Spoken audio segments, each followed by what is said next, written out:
이번 사연은 고생 끝에 재산을 증여받고 얌체 같은 아주버님 부부를 약 올려주니 속이 시원하다는 며느님의 사연인데요. 무슨 일이 있었던 걸까요? 함께 보시겠습니다. 사연 시작 전에 좋아요, 구독 부탁드리겠습니다. 채널에 큰 힘이 됩니다. 안녕하세요. 결혼한 지 올해로 20년이 넘어가고 있네요.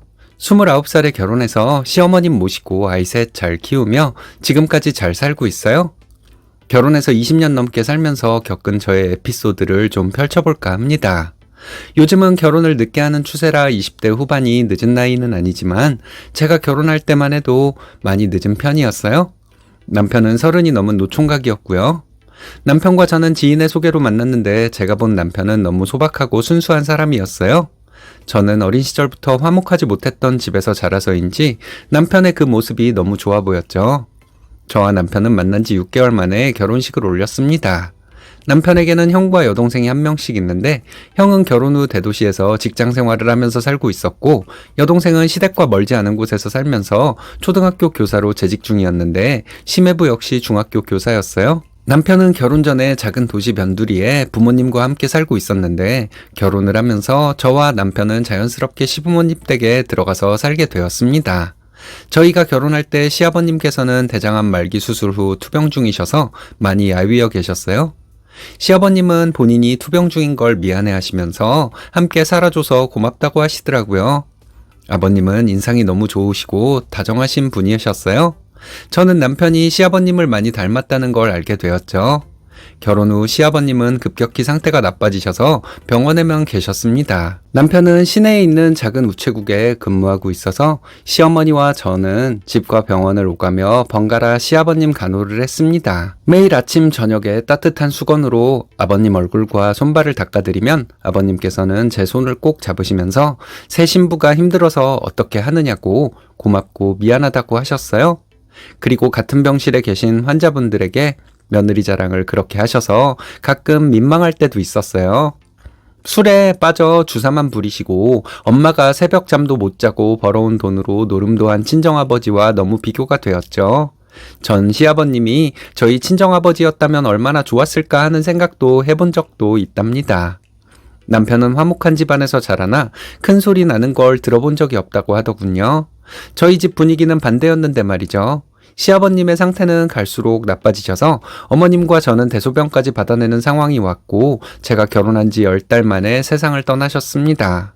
정말 엄청나게 울었던 것 같아요. 이렇게 좋으신 분을 왜 일찍 데려가셨을까 싶어 너무 속상했습니다.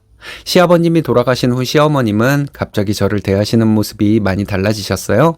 결혼 후 첫 김장을 할 때 마늘 까는 거며 파 다듬는 거며 며칠 동안 시어머니가 시키시는 일을 혼자 다 했습니다. 저희가 사는 집은 단독주택이라 마당에 배추, 무 등을 펼쳐놓고 김장 준비를 했어요. 아주버님과 시누이네, 시이모님네가 먹을 것까지 다 해야 한다고 200포기를 준비하자는 겁니다. 출근한 남편 대신 저와 시어머님이 김장 준비를 해야 하는데 허리가 아프신 시어머니 대신 밭에서 뽑은 배추 200포기와 무를 혼자서 마당으로 다 옮겼습니다. 혹여나 아주버님과 형님이 내려오시려나 기대했지만 감감무소식이라 낮에 손질한 200포기 배추를 퇴근한 남편과 함께 저녁 늦게까지 소금을 뿌려가면서 절였어요. 그날 밤 허리가 끊어져 나가는 줄 알았답니다. 남편은 허리를 두드려주고 파스를 붙여주면서 미안하다고 수고 많았다고 하더라고요. 다음날 일요일이라 남편과 함께 새벽부터 일어나 시어머님과 셋이 일을 시작하고 있는데 시누이가 늦어서 미안하다며 고기랑 과일을 잔뜩 사서 왔더라고요. 전날 시누이 시댁도 김장이라 늦는다는 걸 알고 있어서 서운한 마음은 전혀 없었어요. 다만 아주버님도 이번 주 토요일은 쉬시고 더구나 형님은 일을 다니시는 것도 아니면서 일요일 아침까지 코빼기도 안 비치니 너무 얄미운 생각이 들었습니다. 김장 속을 다 넣어갈 무렵 형님과 아주버님이 도착했는데 두 사람이 차에서 뭘 열심히 내리시길래 봤더니 빈 김치통이었어요. 그 광경을 본 시어머님 반응에 더 기가 찼습니다.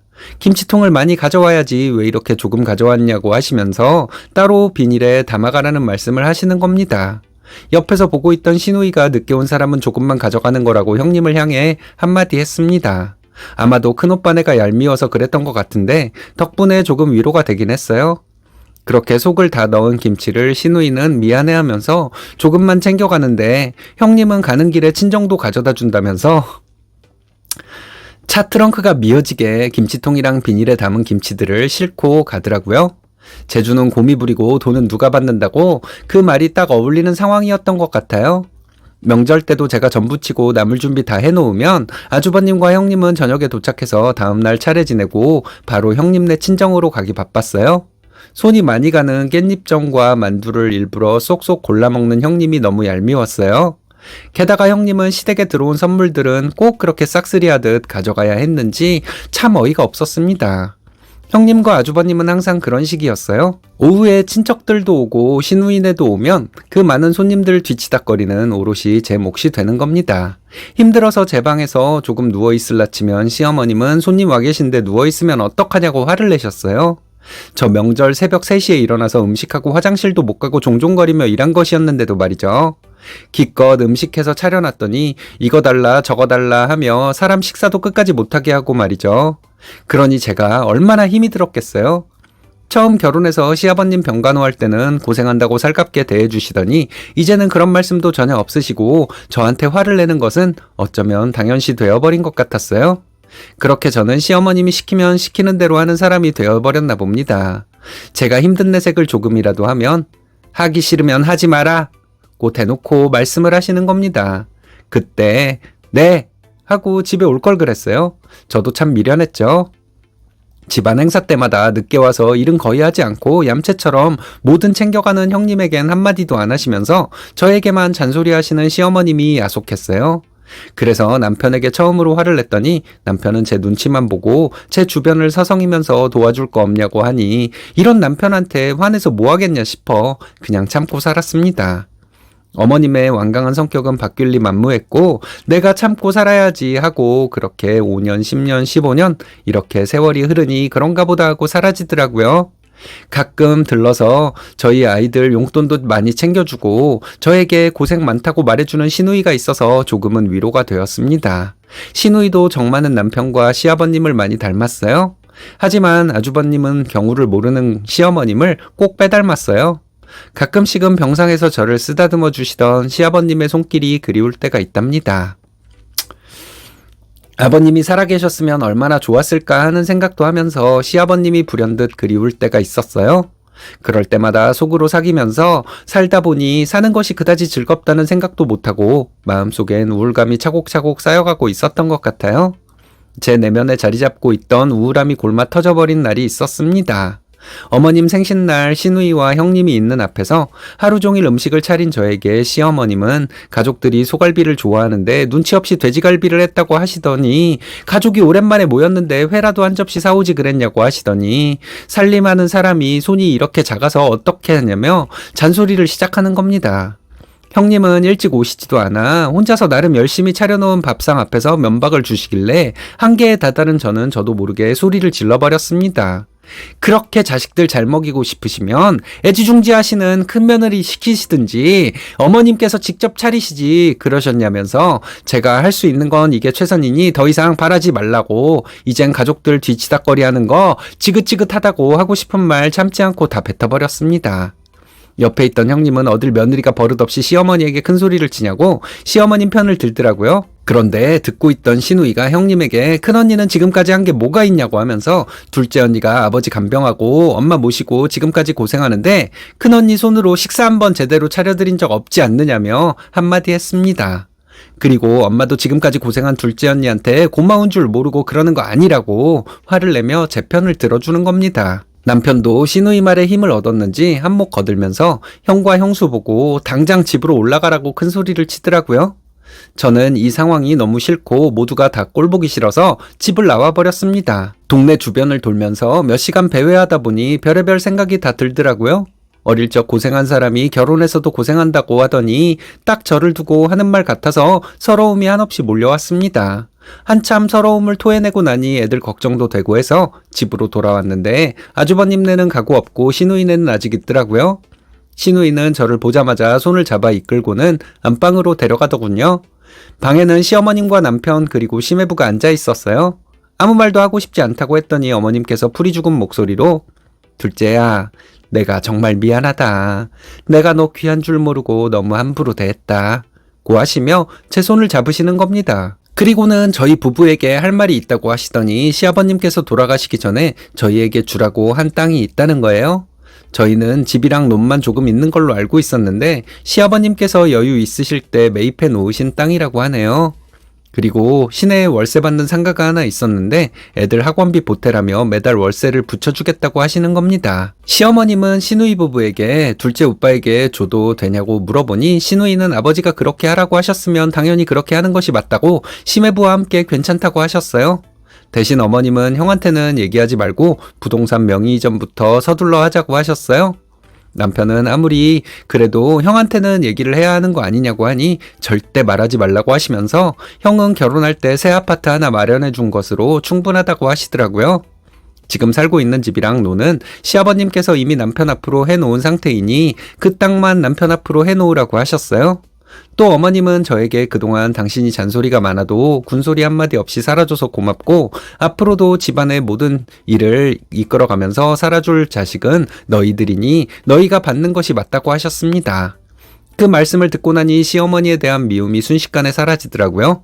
시댁 재산에는 욕심을 부려본 적이 없는데 막상 그런 말씀을 하시니 내심 기분이 좋아졌습니다.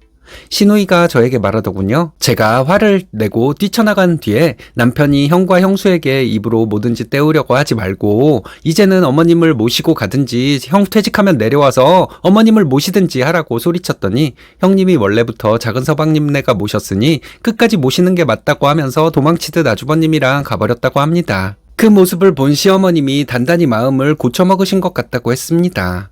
그로부터 몇 달 후 어머님이 아주버님과 시누이를 불러서 앉히시고는 지금 살고 있는 이 집과 동네에 있는 논은 둘째에게 명의를 넘겼다고 말씀하셨어요.